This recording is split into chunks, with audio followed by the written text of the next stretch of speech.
कि अमिताभ है तो भरोसा है। 200 रुपए का राशन लेने स्कूल लाइन में लगना पड़ रहा है, वो सिलेंडर कहाँ खरीद पा रहा है।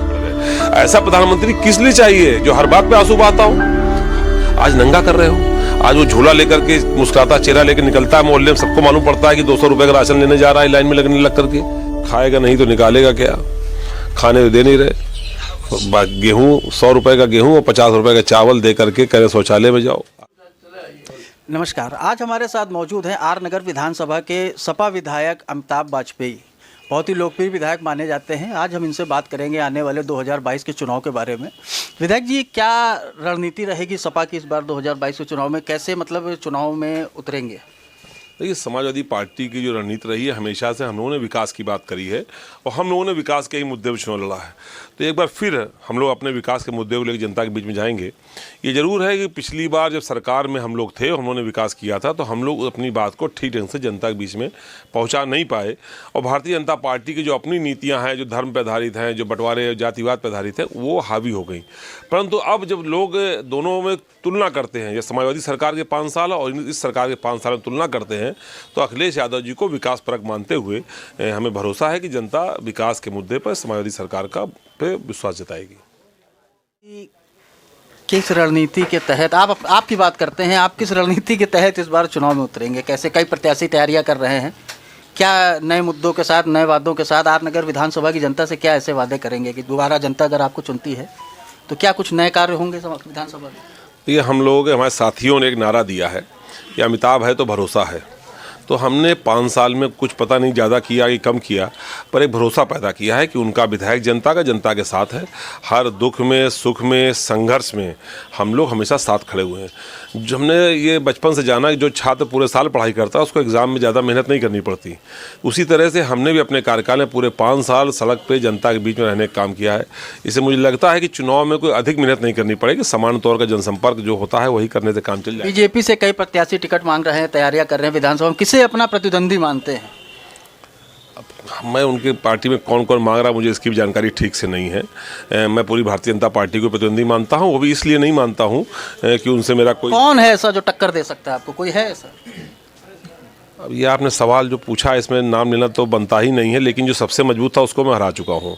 आपको उससे मजबूत हो तो लेकर के आवें। जिस लखनऊ किसी बड़े नेता का मन हो, जिसकी इच्छा हो सो आ जाए, 2-2 हाथ कर ले, हम लोग तैयार हैं। कि हमें भरोसा है जो हमारी उपलब्धता रही है अपने क्षेत्र में, अपने लोगों के बीच में, और जो हमने लोगों की तकलीफ़ों को समझ के उस पर काम किया है, जो विकास के कार्य किए हमने, उस पर मुझे भरोसा है।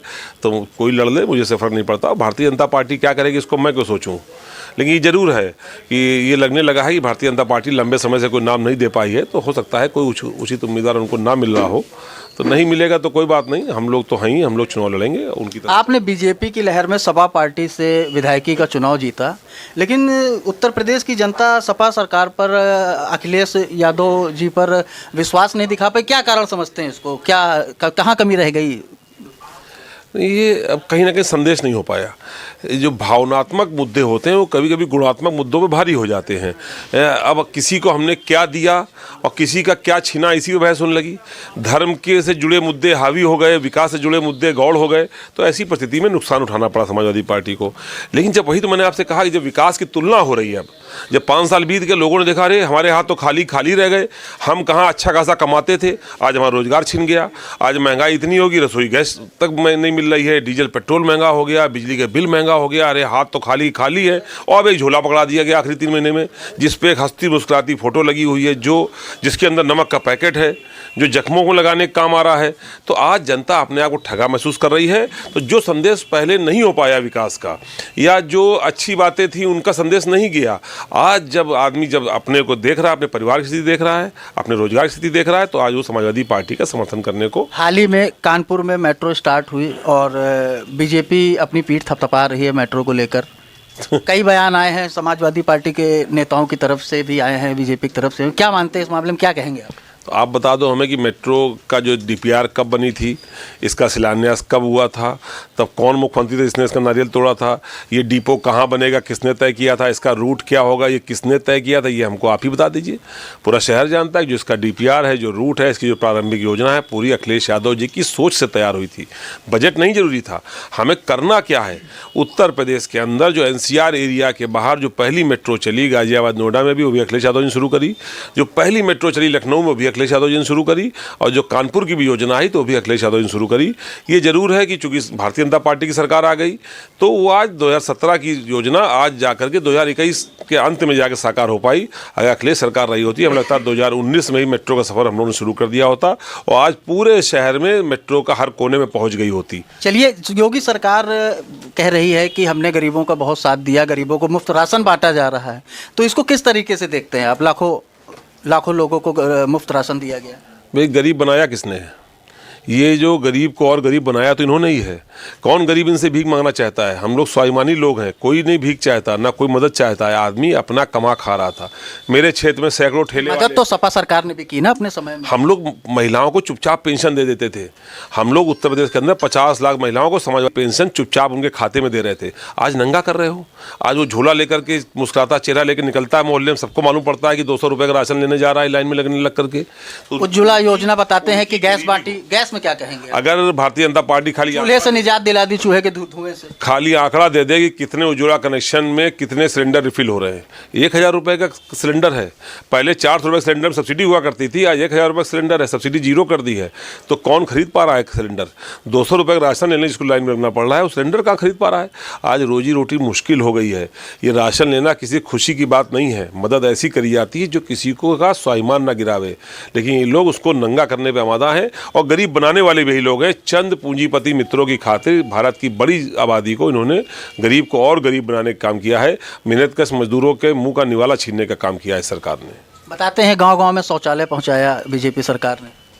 जब खाएगा नहीं तो निकालेगा क्या? खाने तो दे नहीं रहे।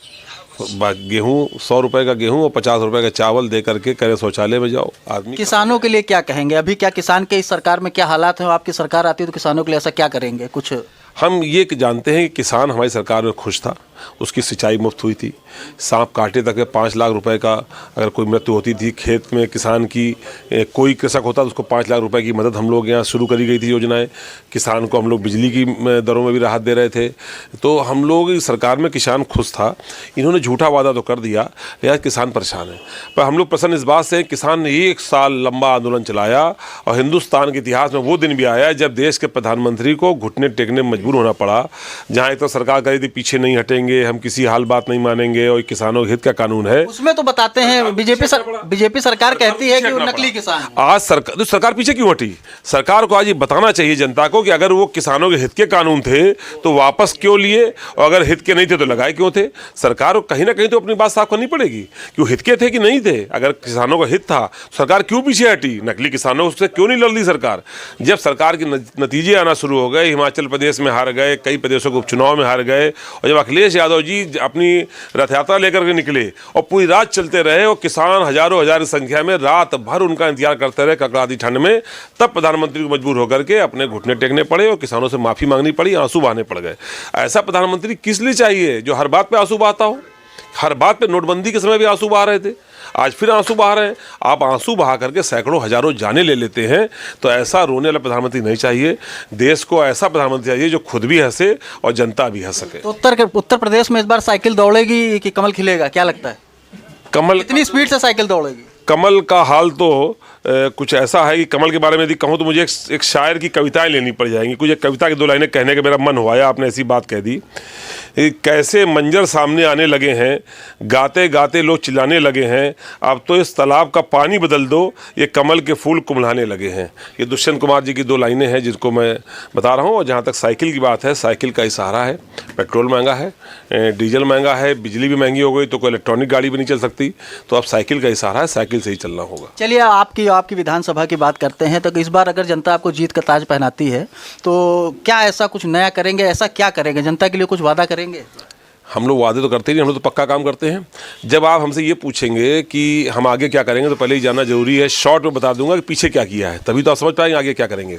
जब मैंने इस विधानसभा का कार्यभार संभाला था तो मेरे क्षेत्र में कई टंकियाँ ऐसी थी जेनिया रूम की थी और ठूट खड़ी थी, पानी नहीं था। ऐसी सारी टंकियों को मैंने गंगा बैराज से जुड़वाने का काम इस कार्यकाल में कर लिया। जैसे कि कौशिक पार्क की टंकी हो, फूलबाग की टंकी है, मालवी पार्क की टंकी है, हालसी रोड की टंकी है जिसमें मैंने 13 दिन किया, वहाँ पर धरना दिया लगातार।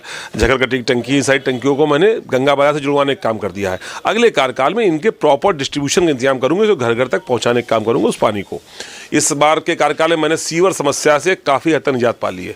बड़े बड़े प्रोजेक्ट जो आपने देखे होंगे, नई सड़क की पूरी लाइन पड़ी है या तलाक महल की लाइन पड़ी है, हीरा मनपुरवा है, धनकुट्टी है, कलेक्टरगंज, शक्करपट्टी, नयागंज से लेकर हरबंस मॉल के एरिया में सीवर का मैंने काफ़ी काम कराया। लक्ष्मीपुरवा में लगभग 28 किलोमीटर सीवर लाइन डलवाई। मेरी विधानसभा में आप टूटे फूटे गंदे यूरिनल मुश्किल से ढूंढ पाएंगे।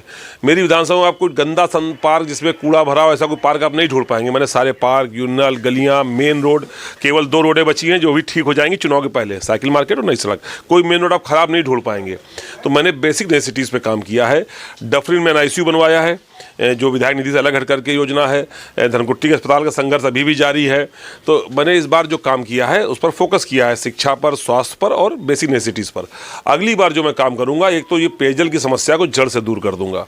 दूसरा जो ये मल्टी लेवल पार्किंग है, ये कचहरी पर और आसपास जहाँ भी परमट मंदिर के आसपास जहाँ जरूरत है वहाँ मल्टी लेवल पार्किंग बनवाऊंगा। जो एक महोत्सव होते थे पहले नारायण पार्क में होते थे, इन लोगों ने बंद कर दिया उसको स्मार्ट सिटी के नाम पर।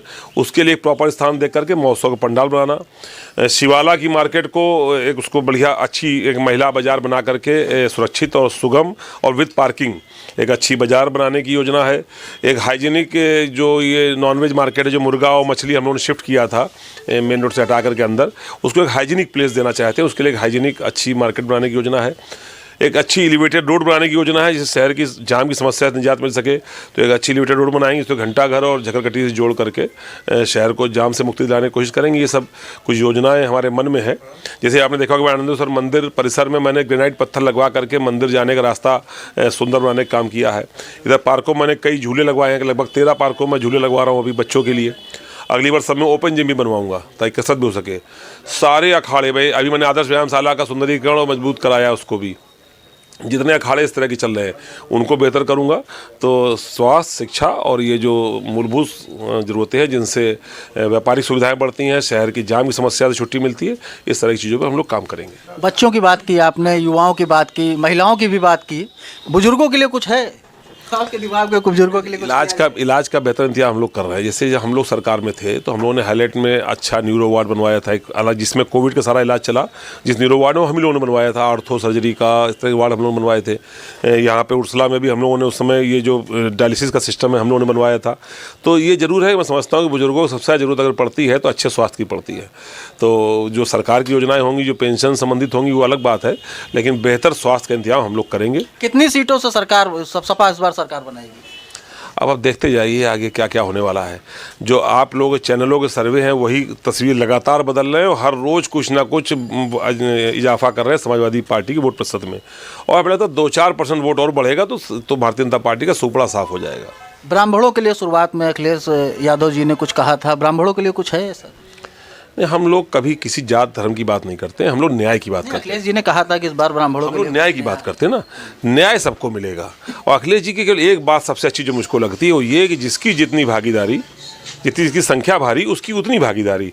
तो सबको हम लोग उसी अनुसार अपनी संख्या के अनुपात में एडजस्ट करने का काम करें, उसी तरह से हम लोग एडजस्ट करेंगे सबको ही। बीच में बहुत चर्चा उठी कि बीजेपी योगी सरकार ब्राह्मण विरोधी सरकार, इसमें कहेंगे कुछ? आप भी ब्राह्मण हैं, सपा से विधायक। नहीं, बात इसकी नहीं कि हम ब्राह्मण है कि नहीं ब्राह्मण है, लेकिन 2-3 लोगों पर, जैसे ब्राह्मणों पर, यादवों पर और मुसलमानों पर एक जैसा बर्ताव हुआ। जब अपराधी भी कोई हुआ तो अगर वो यादव, मुसलमान और ब्राह्मण है तो उसकी गाड़ी पलट जाएगी, उसके मकान तोड़ दिए जाएंगे। अगर वो दूसरी किसी जात का है जो मुख्यमंत्री से कोई रिश्ता रखता है, कोई है ऐसा आपकी नज़रों में? अब नाम लेना तो उचित नहीं, किसी अपराधी की महिमा मंडन करना ठीक नहीं, बहुत सारे नाम आप जानते हैं, लेकिन किसी अपराधी की महिमा मंडन करना ठीक नहीं। पर ये एहसास हुआ कई बार कि अगर वो उसकी जाति मुख्यमंत्री वाली है तो चाहे वो जेल में गोली मार दे किसी को तो कोई दिक्कत नहीं है, चाहे वो थाने के अंदर घुस के गोली मार दे तो कोई दिक्कत नहीं है, चाहे सड़क पर पुलिस वाला किसी को मार दे तो कोई दिक्कत नहीं है। लेकिन अगर दूसरी जातियों का है तो इस तरह की कार्रवाई हुई जिस पर लगता है कि निष्पक्ष न्याय इस सरकार में संभव नहीं है। बहुत बहुत धन्यवाद। हमारे साथ मौजूद थे आर नगर विधानसभा के लोकप्रिय विधायक अमिताभ वाजपेयी जी, और इनका कहना है कि इस बार साइकिल की स्पीड बहुत तेज रहेगी और कमल का फूल इस बार काम नहीं आएगा। मैं विनीत मिश्रा, कैमरामैन आशीष मिश्रा के साथ।